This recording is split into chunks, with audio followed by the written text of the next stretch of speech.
नमस्कार दोस्तों, मैं हूं सीमा पूरा।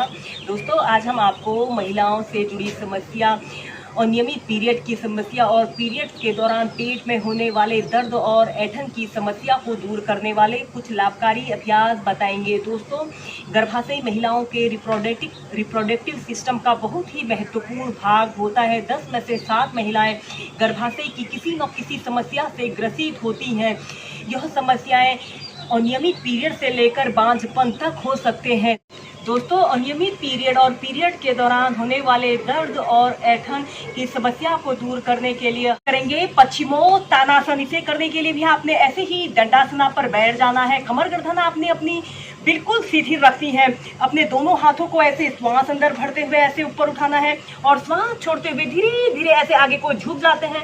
अपने दोनों हाथों को ऐसे इंटरलॉक करके अपने पैरों के नीचे से ऐसे लगा लेते हैं और अपनी दोनों कोहनियों को ऐसे जमीन पर स्पर्श कराइए और अपने सिर को ऐसे अपने घुटने पर लगाने का प्रयत्न कीजिए।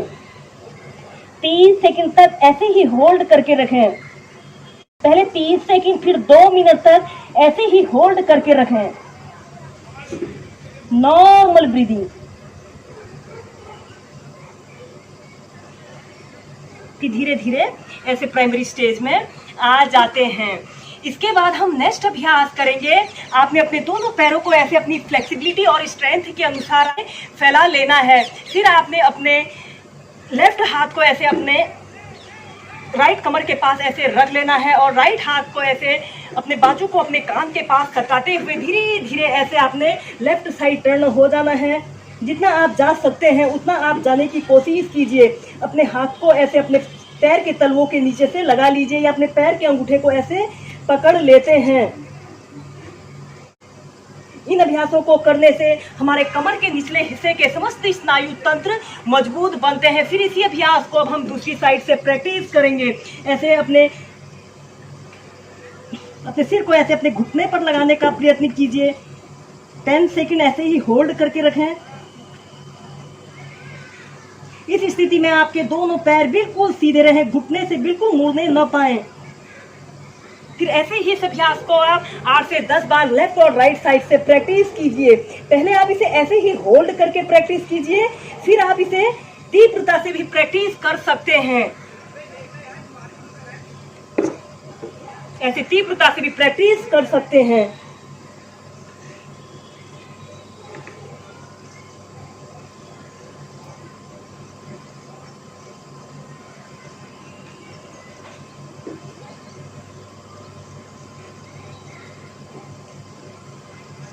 फिर धीरे धीरे ऐसे प्राइमरी स्टेज में आ जाते हैं। अब हम करेंगे हलासना और पश्चिमोत्तानासना को एक साथ प्रैक्टिस करेंगे। दोस्तों, अगर आप इन अभ्यासों को कॉम्बिनेशन के साथ प्रैक्टिस करते हैं तो गर्भाशय से जुड़ी सभी समस्याओं को दूर किया जा सकता है। इससे पहले आपने ऐसे पश्चिम दंडासना की पोजीशन में बैठ जाना है। दोनों हाथों को ऐसे श्वास अंदर भरते हुए ऊपर उठाना है, श्वास छोड़ते हुए धीरे धीरे ऐसे पश्चिमोत्तानासन की पोजीशन में आना है। 5 से 6 ब्रीथ ऐसे ही होल्ड करके रखें।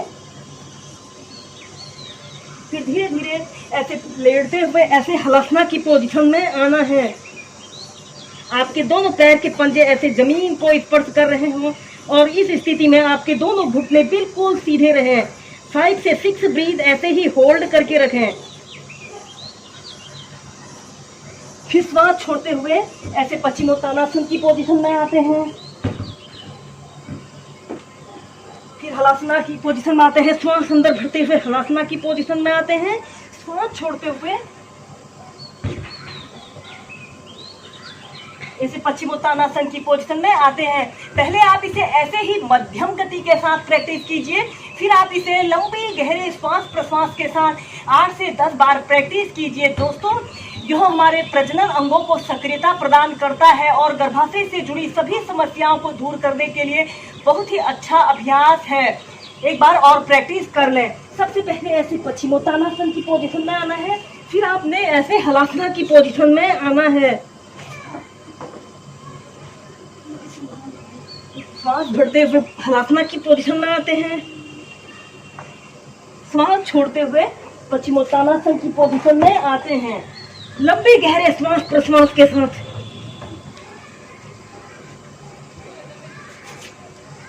फिर धीरे धीरे धीरे ऐसे प्राइमरी स्टेज में आ जाते हैं। दोस्तों, इन योगाभ्यासों के अलावा आप कपालभाति प्राणायाम, अनुलोम विलोम प्राणायाम को भी नित्य प्रति 15 से 20 मिनट अपनी दिनचर्या में शामिल कीजिए।